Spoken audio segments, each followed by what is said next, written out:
हाँ जी बेटे, ਅੱਜ ਆਪਾਂ ਅਗਲਾ ਟੌਪਿਕ ਕਰਨਾ ਹੈ +2 ਕਲਾਸ ਦਾ इलेक्ट्रिक एनर्जी। सो आज हम क्या पढ़ेंगे? इलेक्ट्रिक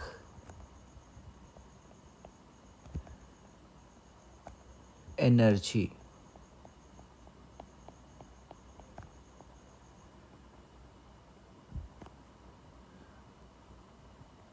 बेटा इसको हम लोग कैपिटल ई के साथ रिप्रेजेंट कर लेते हैं, या इसको हीट एनर्जी भी बोल लेते हैं हम लोग। जितनी इलेक्ट्रिक एनर्जी होगी उतनी क्या होगी? हीट एनर्जी, या एच के साथ रिप्रेजेंट कर सकते हैं।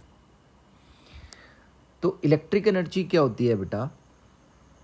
जब भी हम लोग किसी कंडक्टर को पोटेंशियल डिफरेंस अप्लाई करें, किसी कंडक्टर के दोनों एंड्स के अक्रॉस पोटेंशियल डिफरेंस अप्लाई करते हैं, तो बेटा उसमें करंट फ्लो करता है। तो जिस सोर्स की हेल्प के साथ हम लोगों ने पोटेंशियल डिफरेंस अप्लाई किया, लाइक सेल या बैटरी, वो सेल या बैटरी जितना वर्क करता है to maintain the current in an electric circuit, उस वर्क डन को हम लोग क्या बोलते हैं बेटा? Electric energy. तो क्या हुआ बेटा इलेक्ट्रिक एनर्जी? क्या लिखेंगे हम लोग? Work done by a source, work done by a source to maintain current in an electric circuit, current in an electric circuit, in an electric circuit is known as,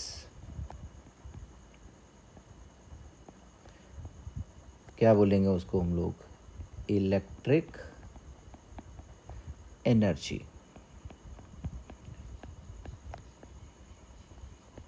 बेटा इस video को देखते हुए साथ ही नोट्स बनाओ, साथ ही note करना है इसको। इलेक्ट्रिक एनर्जी क्या हुई बेटा? Work done by a source, source का यहाँ पे क्या मतलब है बेटा? बैटरी और cell, to maintain the current in an electric circuit is known as electric energy. साथ ही बेटा इस वीडियो को देखते हुए बेटा देखते देखते ही नोट्स आपके तैयार होने चाहिए। तो अगर हम लोगों ने इलेक्ट्रिक एनर्जी के लिए एक्सप्रेशन ड्राइव करना है, तो उसके लिए सबसे पहले मैंने क्या किया? एक वायर या कोई कंडक्टर सपोज करा,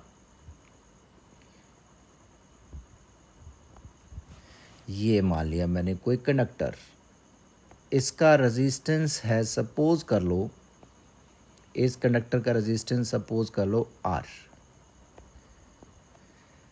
तो बेटा इसमें अगर हमें करंट फ्लो करवाना है तो मेरे को इसको किसके साथ कनेक्ट करना पड़ेगा? एक सोर्स के साथ, कोई बैटरी या cell.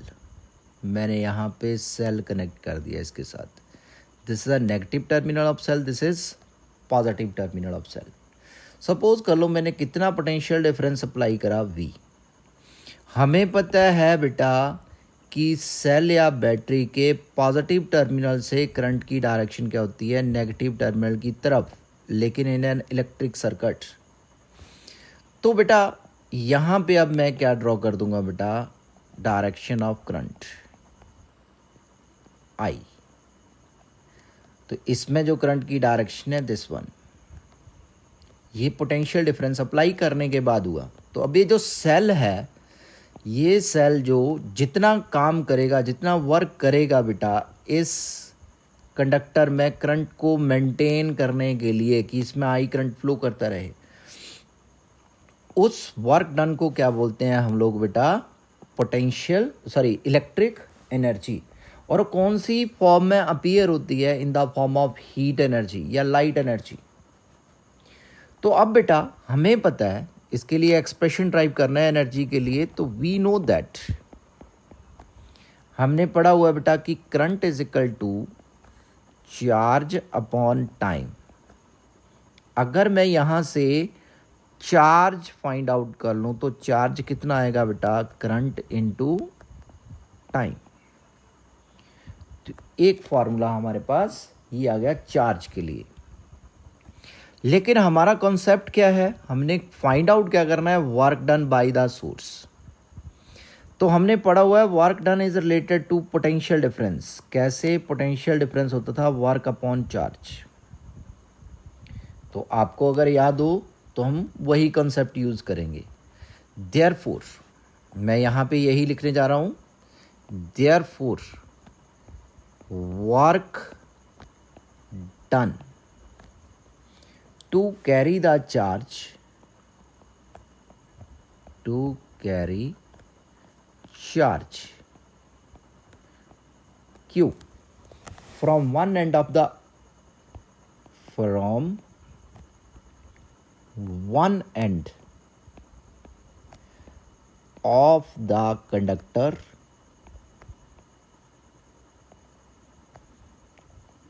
to its other end। एक एंड से दूसरे एंड तक, यहाँ ध्यान से देखो बेटा, एक एंड से दूसरे एंड तक मान लो कितना चार्ज मैंने भेजा, क्यू करंट गया ना बेटा, तो करंट फ्लो किया, इसका मतलब चार्ज फ्लो किया। तो इस चार्ज को एक एंड से दूसरे एंड तक लेके जाने के लिए कितना वर्क करना पड़ेगा। तो वो वर्क किसके साथ रिलेटेड होता है, मैं अभी अभी बता के हटा आपको, पोटेंशियल डिफरेंस के साथ। क्यों, क्योंकि पोटेंशियल डिफरेंस होता है वर्क अपॉन चार्ज। तो वर्क कितना आएगा, चार्ज इनटू पोटेंशियल डिफरेंस। तो मैं यहाँ पे यही लिखूंगा, W is equal to charge Q potential difference V। अब बेटा मैं यहाँ से चार्ज की वैल्यू, ये वाली वैल्यू चार्ज की यहाँ पे पुट करूँगा तो क्या बन जाएगा, W is equal to IT into V। तो क्या बन गया बच्चे, ये इसको अब लिख लेते हैं, W is equal to charge की वैल्यू IT इंटू V। इसको थोड़ा सा और रीअरेंज करके लिख लें तो क्या बन गया बेटा, W is equal to VIT। अब ये आ गया हमारे पास वर्क। स्टेटमेंट क्या बोलती है कि ये वर्क किसके बराबर होना चाहिए। अब फिर ध्यान से देखो, this work done by the source to maintain the current in an electric circuit किसके बराबर होता है, एनर्जी के बराबर। तो मैं यहाँ पे इस वर्क को क्या लिखूंगा, एनर्जी।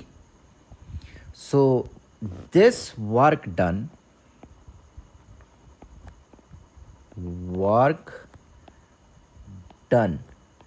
इज इक्वल टू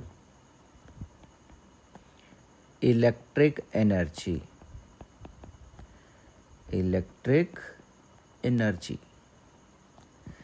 तो क्या आ गया बच्चे हमारे पास, इलेक्ट्रिक एनर्जी E के साथ रिप्रेजेंट कर लो या H के साथ, कितना आएगा, VIT। तो ये आ गया पास, एक फॉर्म आ गई इस एनर्जी की, इसको मान लिया मैंने इक्वेशन नंबर फर्स्ट। अब इसकी मैंने अनदर फॉर्म्स बनानी है, बट आपने पढ़ा हुआ है बेटा ओहम्स लॉ के अकॉर्डिंग। क्या पढ़ा हुआ है बेटा, V is equal to IR। Therefore अगर मैं यहाँ से बेटा ये वाली V की वैल्यू यहाँ पे पुट कर दूँ तो क्या बन जाएगी इक्वेशन बेटा, ये then E is equal to कितना बन जाएगा, V की जगह IR इंटू IT। तो क्या आ गया बच्चे, ये I into I square RT।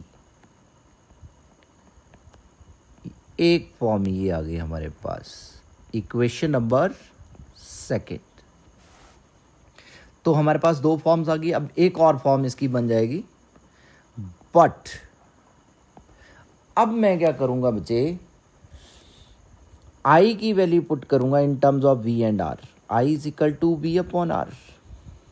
Therefore अब मैं इक्वेशन सेकंड में पुट करूँगा value, E is equal to I की value V square upon R square बनेगा, क्योंकि स्क्वेयर है यहाँ आई का, इंटू आर टी। तो देखो बेटा एक आर कट गया यहाँ पे, V square upon R T. इसका मतलब E इज इक्वल टू कितना आएगा, V square upon R into T. This is equation number third. तो हमारे पास अब ये बेटा तीन फार्मूलाज बन गए इलेक्ट्रिक एनर्जी के। E is equal to V I T, ये जनरल फार्मूला आ गया हमारे पास। E is equal to I square R T, ये फार्मूला आप कब लगाओगे बेटा, ये ज़्यादातर तब यूज़ होगा जब दो या दो से ज़्यादा इलेक्ट्रिकल कंपोनेंट्स सीरीज़ में होंगे, क्योंकि वहाँ पे करंट सेम होगा। जब सीरीज़ में होंगे तो ये वाला कंसेप्ट। और ये वाले फॉर्म कब लगाओगे, जब दो या दो से ज़्यादा इलेक्ट्रिकल कंपोनेंट्स पैरेलल में होंगे, क्योंकि पैरेलल में V कांस्टेंट होता है। ये आपको जब हम क्वेश्चंस करेंगे तब आपको समझ आ जाएगा। अब बेटा एनर्जी के हमारे पास ये तीन फार्मूले आ गए। इलेक्ट्रिक एनर्जी के एसआई यूनिट तो आपको पता है सबको, क्या होते हैं SI unit of energy, SI unit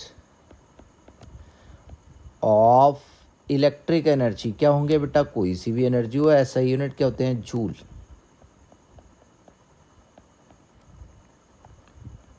क्या होंगे बेटा, जूल।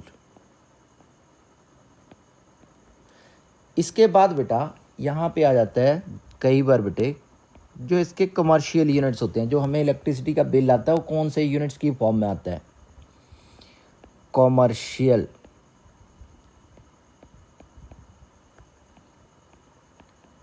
Unit of energy. इनको हम लोग बोर्ड ऑफ ट्रेड यूनिट्स भी बोलते हैं, BOT, board of trade units. याद रखना BOT, board of trade units. हाँ जी बच्चे, ये क्या होते हैं, किलो वाट आवर। क्या होते हैं, kilowatt hour, kilowatt hour. और बच्चे 1 किलो वाट आवर की वैल्यू कितनी होती है, 3.6 इंटू 10⁻⁶ जूल। ये भी याद रखना है आपको। इसके बाद हम करेंगे बेटा, नेक्स्ट पॉइंट है हमारा, जो नेक्स्ट टॉपिक बोल सकते हैं आप, electric power. Electric power, electric power P के साथ रिप्रेजेंट करते हैं हम लोग। ये पढ़ा हुआ है आप लोगों ने, 10th में भी पढ़ा हुआ है, आपको छोटी क्लासों से ही पता है पावर और एनर्जी के बारे में। पावर हमें पता है रेट ऑफ डूइंग वर्क। तो यहाँ पे क्या लिखेंगे हम लोग इसकी स्टेटमेंट पावर की, it is defined as the rate at which, it is defined as the rate at which work is done by the source, work is done by the source, by the source to maintain। क्या maintain करता है बेटा ये source, electric current, maintain electric current in an electric circuit, in an electric circuit, that is हम क्या बोल सकते हैं बेटा, power is equal to work upon time. अब बेटा वर्क हम लोगों ने थोड़ी देर पहले लिखा, वर्क एनर्जी के बराबर ही होता है। ये लिखा हुआ है वर्क VIT, ये एनर्जी के बराबर ही होता है बेटा। तो हम क्या बोल सकते हैं बेटा, वर्क की वैल्यू पुट कर दें हम लोग कितनी, VIT अपॉन टाइम T। तो T के साथ T कट गया, इसका मतलब VI, इसका मतलब पावर किसके बराबर आई बेटा, VI means product of applied voltage and current. इसको मैंने यहाँ पे क्वेश्चन नंबर फर्स्ट बोल लिया। इसको भी कन्वर्ट करते हैं हम लोग अलग अलग फॉर्म में, but V is equal to IR। Therefore equation first में पावर क्या बन जाएगी बेटा, इसमें वैल्यू पुट करें अगर फर्स्ट में, IR इंटू I, तो क्या बन गया बेटा, I²R। इसका मतलब power is equal to I²R। ये पावर का कंसेप्ट कब लगेगा, जब सीरीज कॉम्बिनेशन हो, दो या दो से ज़्यादा कंपोनेंट्स का, इलेक्ट्रिकल कंपोनेंट का मींस रजिस्टर्स का। बट इसकी एक और फॉर्म कर लेते हैं हम लोग, I is equal to V upon R। Therefore power कितनी आ जाएगी, इक्वेशन सेकेंड में वैल्यू पुट कर रहा हूँ मैं, V² upon R² into R। Are के साथ आर कट गया बेटा, तो क्या आ गया बेटा, एक आर बच गया डिवाइड में, V² अपॉन R। तो ये आ गया हमारे पास इक्वेशन नंबर थर्ड। ये है हमारे पावर के भी हमारे पास कितने फार्मूलाज आ गए बेटा, 3। बस जो एनर्जी में आया हमारे पास T, वो T कट गया, बाकी तो बच गया बेटा सारा ही एज इट इज ही। तो पावर के SI यूनिट्स क्या होते हैं, ये आपको पता है बच्चे, क्या होते हैं, सोचो सोचो, सोच लिया, SI यूनिट ऑफ पावर, सोच लिया सबने, क्या होते हैं, वॉट। क्या होते हैं, वॉट। तो बेटा अगर क्वेश्चन आ जाए डिफाइन 1 वॉट, तो कैसे करेंगे, तो कैसे करेंगे बेटा, हमें पता है बेटा, वी नो दैट, हम बोलते तो रहते हैं हमें पता है, पता कुछ नहीं होता हमें। पावर होती है वर्क अपॉन टाइम। तो अब बेटा अगर मैं पावर कितनी मान लूँ, 1 वॉट, तो ऑब्वियस है वर्क कितना मानूंगा मैं बेटा, 1 जूल। टाइम कितना काउंट करूंगा, 1 सेकेंड। तो 1 वॉट किसके बराबर आ गया बेटे, 1 जूल पर सेकेंड। राइट बच्चों। तो अब इसके लिए हम लोग कैसे करेंगे इसको, फिर डिफाइन 1 वॉट को हम बोल सकते हैं, power is said to be 1 watt if 1 joule of work is done.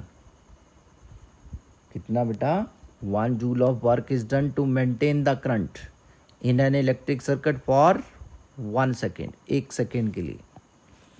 तो क्या स्टेटमेंट लिखे हम, electric power is said to be 1 watt, electric power is said to be 1 watt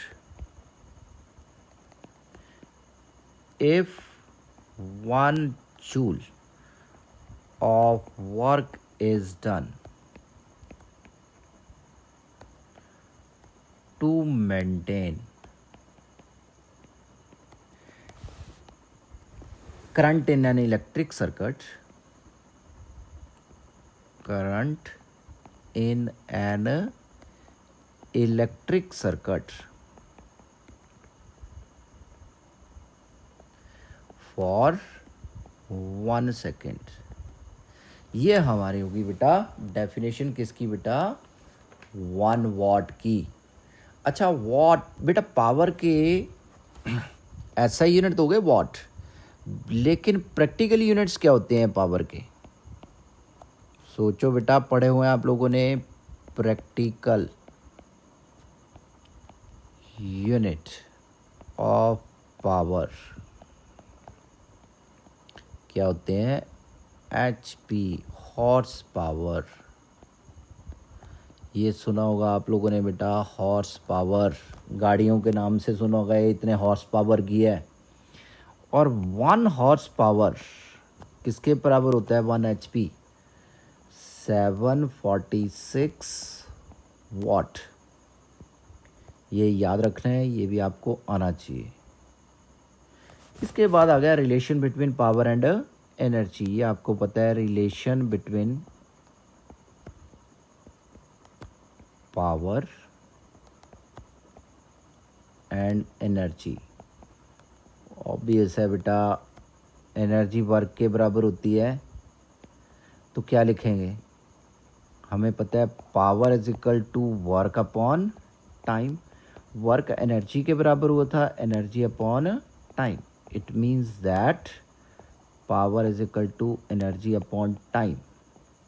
अगर यहाँ से एनर्जी निकालनी हो तो E is equal to power into time. ये आ गया हमारे पास relation. So I hope so कि आपको समझ आया होगा और आपने इसके नोट्स प्रिपेयर करने हैं, जैसे जैसे मैंने आपको समझाया साथ ही साथ ये नोट करने हैं। और कल मैं बेटा जब भी ऑनलाइन क्लास आपकी लगेगी तो उसमें मैं इससे क्वेश्चनिंग करूँगा, आपसे क्वेश्चंस पूछूंगा मैं आपसे, क्योंकि आप तो पूछते नहीं हो, तो ये मेरा फ़र्ज बनता है कि मैं आपसे क्वेश्चनिंग करूं, ताकि मेरे को पता चले, मैं आपको असेस कर सकूं कि आप कितना बेटा पढ़े हो। So thank you very much.